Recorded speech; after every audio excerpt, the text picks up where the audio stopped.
On the evening of June 30th, 2026, a 911 dispatcher in Aiken County, South Carolina, received a call from a woman. Her daughter, she said, had been playing outside. She'd asked for a few more minutes before coming in for her bath. Dinner was cooking. The bathwater was running.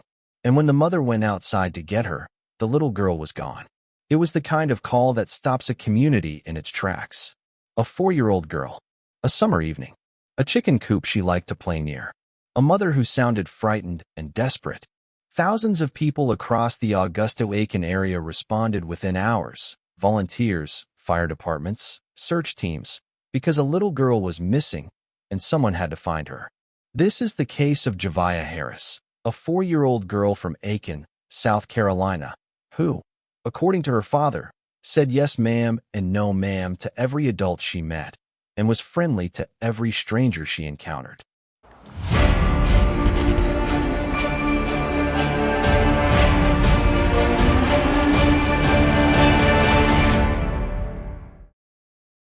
Her name was Javeayah Harris. She was 4 years old. She lived with her parents in a quiet residential area of Aiken, near Hillsborough Street and Ridgecrest Road, a neighborhood of modest homes and open yards, the kind of place where children play outside in the evenings and neighbors wave from front porches. By every account given to media in the days after her disappearance, Javeayah was the kind of child people remembered. Her father described her, in an interview he gave, as smart, respectful, and genuinely kind to everyone she encountered. She was very respectful, he told a local news crew. Like, yes ma'am, no ma'am, yes sir, no sir. That's what she do.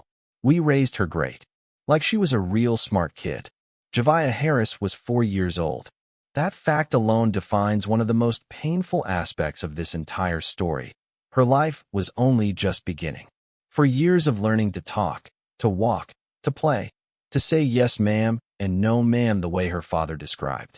For years of being small and trusting and entirely dependent on the people around her to protect her. Javeayah's mother, Michilae, 22 years old. Her father, Johmarea Harris, 23. Both young parents in a modest Aiken home, on a single income from Herring's remote work position, navigating a life that, from the records available, had not been an easy one. Court records from Aiken County, South Carolina, show that Herring was named in a housing eviction case filed by the Union Housing Authority in December of 2025, a case that ended with a writ of ejectment, suggesting the family had faced housing instability in the months before they settled in Aiken. Both parents had ties to Fairfield County, roughly 2 hours north of Aiken. Javeayah's mother mentioned to the 911 dispatcher, in passing, that Javeayah had autism, that she didn't always understand stranger danger, that she was friendly with everyone. No formal diagnosis has been confirmed by any official source. But the detail matters for what it tells us about the specific vulnerability of this child. A little girl described as unusually open and trusting in a world where that quality was dangerous. Michilae was barely 19 years old when Javeayah was born. She became a mother at an age when many people are still figuring out how to live alone. By the time Javeayah was 4, Herring was 22, pregnant again. For 4 days, June 30th through July 5th, 2026, thousands of people searched Aiken County and beyond looking for a 4-year-old girl. They combed fields. They searched ponds. They walked creek banks. They turned out in the kind of numbers that speak to something instinctive in people when a child is missing, the collective refusal to accept that a 4-year-old is simply gone. What none of those people knew, and what investigators were already beginning to suspect, was that the people who had sent them out there already knew exactly where she was. When Michilae called 911 on the evening of June 30th, the Aiken County Sheriff's Office responded immediately. By that same night, officers were at the scene. By the following morning, the search had expanded into a multi-agency operation unlike almost anything the area had seen for a missing child. Helicopters swept the open ground. Drones covered terrain too dense or remote for foot patrols. 9 units worked the fields and creek banks surrounding the Hillsborough Street area. The South Carolina Law Enforcement Division, SLED, was called in to assist. Volunteer fire departments deployed. Emergency management officials coordinated. More than 3,000 acres were searched in the first 4 days alone. Law enforcement agencies from across South Carolina answered the call. Digital billboards went up across the Aiken and Augusta area, carrying Javeayah's photograph and asking anyone with information to come forward. Social media spread her face to hundreds of thousands of people in a matter of hours. The community showed up in a way that was, by every account, extraordinary. Ordinary people, neighbors, strangers, people who had never met Javeayah and never would, drove to Aiken to walk through fields in the summer heat because a 4-year-old was missing. Javeayah Harris told news cameras, in those same days, that his daughter was friendly with everyone, that she didn't understand stranger danger, that she would go to anyone. It was the kind. No, she does not run away, but I will say that she is friendly. Like, she's friendly, like, she doesn't, like, it's not a stranger danger thing with her. It's not like oh, get away from me. Like, she didn't get that. She didn't understand that. She was just all friendly to everybody. She was very respectful. Like, yes, ma'am, no, ma'am, yes, sir, no, sir. Like, that's what she do. We raised her great. Like, she was a real smart kid. That's why, like, they had me kind of, like, messed up. But they were saying that she was not, like, she's non-verbal and that. Like, yeah, she was, they said she's autistic and, like, that was, like... kind of detail a worried parent gives when they're terrified their child has been taken by someone unknown. It was the kind of detail that made searchers look harder, wider, longer. Investigators were moving on 2 tracks simultaneously. Publicly, the search continued, genuine, exhaustive, resource-heavy. Privately, within the first days, something in the evidence was already pointing in a different direction. Authorities noted early that the story being given to deputies was inconsistent. And when investigators began building a timeline of when Javeayah had last been seen alive by anyone outside the family, neighbors, extended relatives, anyone, the timeline didn't match June 30th. It didn't match June at all. Sheriff Sawyer would later say his team put every resource available toward finding Javeayah alive. He was not wrong. But by the time that search began, the effort to bring her home safely was already weeks too late. For 4 days, the search sustained itself on exactly what every search like this needs to sustain itself: hope. The hope that a 4-year-old girl who was described as friendly and trusting had simply wandered somewhere she shouldn't, and that somewhere in those 3,000 acres, or in a neighbor's yard, or along a creek bank, someone was going to find her sitting in the dirt, confused but alive. Javeayah Harris gave interviews. He spoke about his daughter's personality, her warmth, her manners. He did not appear to investigators as a man who knew where his daughter was, and those interviews would later take on a very different meaning as investigators' timeline came into focus. But investigators were watching. They were watching the phone records. They were watching the timeline. They were noting that Javeayah hadn't been seen by anyone outside that house in weeks, possibly longer. They were noting that the account given in the 911 call, the chicken coop, the bathwater, the dinner cooking, didn't match what the evidence was beginning to tell them about when this child had last been seen. 4 days later, on the morning of July 5th, Aiken County Sheriff Marty Sawyer stepped up to a microphone. I'm Aiken County Sheriff Marty Sawyer. And we're gathered here, and I'm gathered here with all these law enforcement partners to make the hardest announcement that I've ever had to make in my 36 years career in law enforcement. I'm deeply saddened to tell you that our investigation and evidence leads us to believe that 4-year-old Javeayah Harris is deceased. It's the outcome that we all feared, and sadly, it's the outcome that we must face. We'll have to face it together as a community. Our search for Javeayah drives on. We are continuing to put massive law enforcement resources to work to recover Javeayah and bring her home. Announced that the mother who had made that 911 call, Michilae Harris, had been arrested, along with Javeayah's father, Javeayah Harris. Both were charged with homicide by child abuse. Investigators believed, based on the evidence gathered in those 4 days, that Javeayah had not vanished on June 30th, that she had already been dead for over a month before her mother picked up that phone. The last confirmed sightings of Javeayah Harris alive, by neighbors, by people who knew the family, appear to have been somewhere around late April or early May of 2026.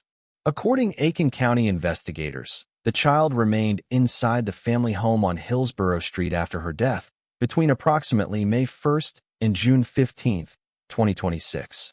That detail, that a 4-year-old child may have been inside her own home, deceased, for weeks, is one of the most difficult facts in this entire case to sit with. And it raises a question investigators are still working to answer. Who knew, and when? Neighbors said they hadn't seen her. No welfare check appears to have been triggered. No teacher reported an unexplained absence, because Javeayah was 4, not yet at an age where a school system would have been watching for her. The infrastructure that might, in other circumstances, have noticed a child's disappearance before her parents decided to report it was simply not there. And so, for weeks, nothing happened. On the evening of June 30th, 2026, according to investigators, that changed. Not because the truth surfaced, but because Michilae Harris had a reason she could no longer delay. She was 39 weeks pregnant. In the hours after she made that 911 call, she went into labor. She gave birth to a baby on July 1st, 2026. And once that baby arrived, once the hospital records and the family and the medical staff began to ask where Javeayah was, the story she had been maintaining in private could no longer hold. The 911 call was not a cry for help.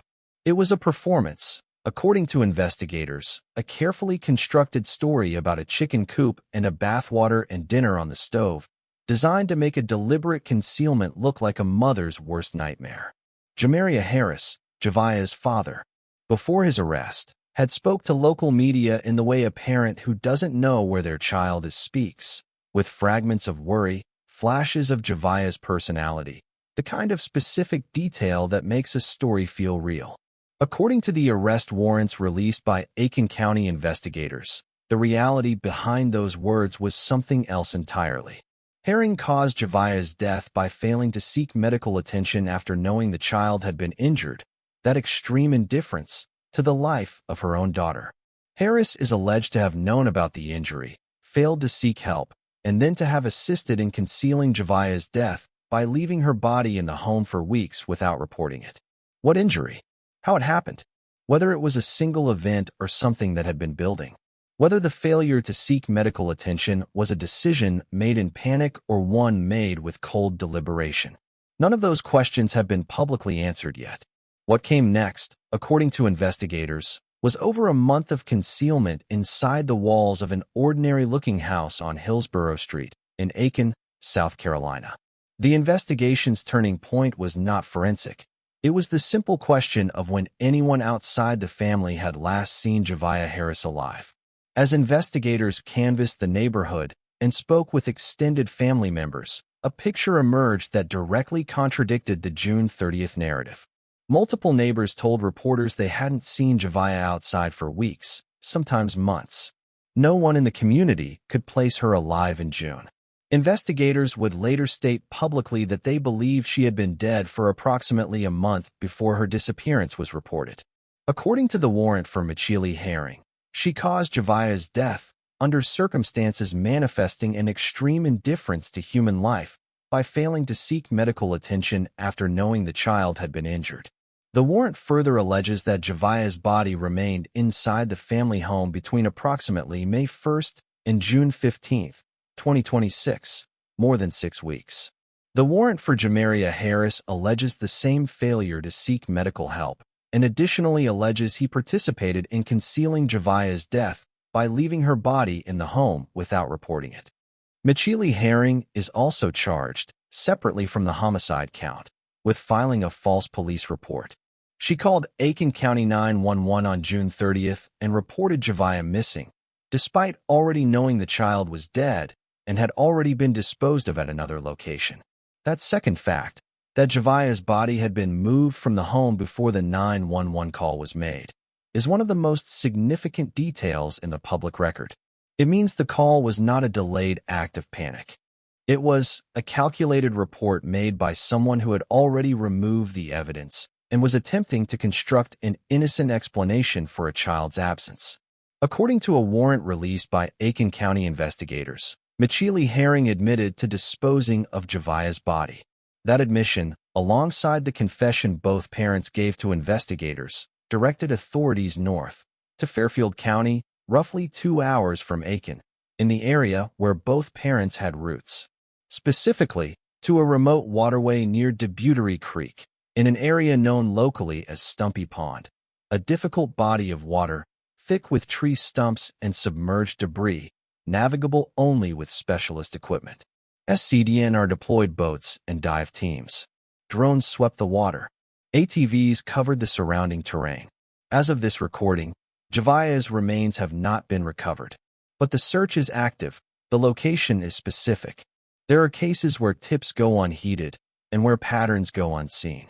This case has not yet fully answered whether any of those things happened here, whether anyone reported a concern, whether a welfare check was ever triggered, whether any agency had prior contact with this family. Those are questions investigators and reporters are still working to answer. What we do know is this: Javeayah Harris was 4 years old. She was not in school. She was not in a daycare. She was not, by the accounts of her neighbors, regularly visible outside. The natural systems of visibility that help protect older children, teachers, school counselors, attendance records, did not exist for her. She was, in the most practical sense, invisible to everyone except the people inside that house. And inside that house, she was injured, and no one called for help. The 911 call, the one made on June 30th, weeks after investigators believe she died, is one of the most disturbing part of this entire case. Not because it sounds monstrous, but because it sounds ordinary. A mother, sounding frightened, describing a bathwater running and dinner cooking, and a little girl who was playing near the chicken coop. The mundane details of a normal evening, assembled into a story. Dispatchers responded the way dispatchers are trained to respond to a frightened parent. Volunteers responded the way volunteers always respond. Nobody knew. And that, the not knowing, the search conducted in good faith on a false premise, the thousands of people who walked fields in the summer heat for a child who couldn't be found because she was already somewhere else entirely, is the specific cruelty at the center of this case. It is not just that a little girl died and her death was concealed. It is that an entire community was mobilized to search for her, and the people who had sent them out there were the only ones who knew the search was in vain. On the morning of July 5th, 2026, Aiken County Sheriff Marty Sawyer stood before cameras and made the announcement that ended the search and began the case. Javeayah was believed to be dead. Her parents had been arrested. Both were booked into the Aiken County Detention Center. Both were denied bond at separate hearings held the following day. During Herring's bond hearing, the magistrate judge heard that her charge of filing a false police report was itself a basis for detention. No attorneys were present for either defendant. The judge deferred the bond decisions to a circuit court judge, given the severity of the charges. Harris was observed at his booking wearing a safety garment, clothing sometimes used in detention for a range of security and safety reasons, the nature of which authorities have not specified. As of this recording, no trial date has been set. Both defendants are in custody. Both face a charge of homicide by child abuse, which carries a penalty of 20 years to life in prison under South Carolina law. Herring faces the additional charge of filing a false police report, which carries up to 5 years and a $5,000 fine. Investigators have said additional charges may be forthcoming as the investigation continues. The recovery of Javeayah's remains, if and when it occurs, is expected to significantly advance the forensic picture of what happened to her. Cause of death has not been publicly established. The exact nature of the injury has not been described. The individual responsibility of each parent and the precise sequence of events inside that house remains a matter for a court to determine.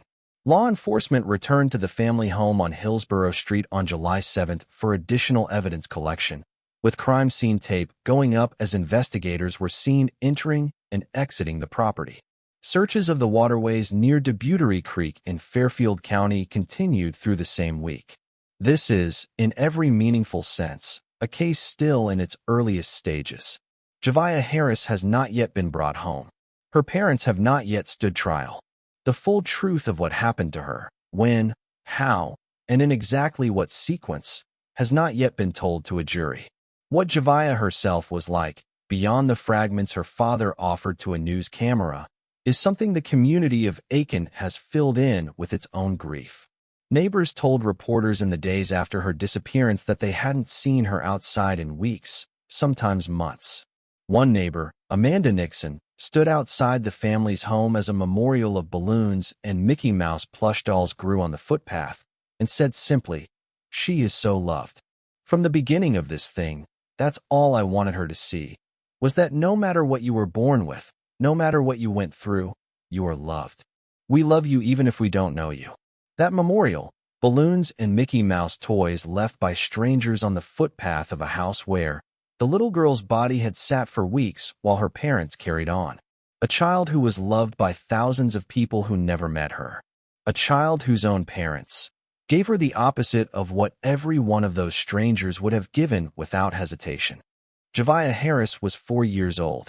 Her story hadn't been written yet. She was in the part of a life where everything is still ahead. The friendships, the school years, the things she would be good at, the person she was going to become. All of that was ahead of her when she died, at the hands of the people who were supposed to be her foundation. Javeayah's extended family, aunts, uncles, grandparents, have largely stayed out of the public eye since the arrests, as investigators requested. The Aiken County Sheriff's Office said it had spoken with extended family members and asked for privacy as they processed what had happened. The newborn baby born to Herring on July 1st, Javeayah's sibling, arriving into the world one day after the search for Javeayah began, has been placed with a family member. That child is now the closest thing to Javeayah's legacy that exists in a living person, and is being raised, reportedly, by people who want no part of what led to any of this. Outside the house on Hillsborough Street, the memorial kept growing. Balloons, Mickey Mouse toys, notes from strangers, people who had never met Javeayah, who had spent days searching for her in fields and along creek banks, leaving something small and soft at the door of the house where she had lived, because there was nowhere else yet to leave it. Somewhere in a body of water near the Fairfield County line, in the part of South Carolina where her parents came from, people are still looking for her, so that she can, at least, be brought home. There is no verdict yet. There is no justice yet. There is only a community that showed up, thousands of people who walked fields for a child they had never met, who put her face on billboards, and left Mickey Mouse toys on the footpath of a house that she once lived in. If you found this documentary meaningful, please share and subscribe if you haven't. It helps us continue telling stories that deserve to be heard. Thank you for watching, and I will see you next time.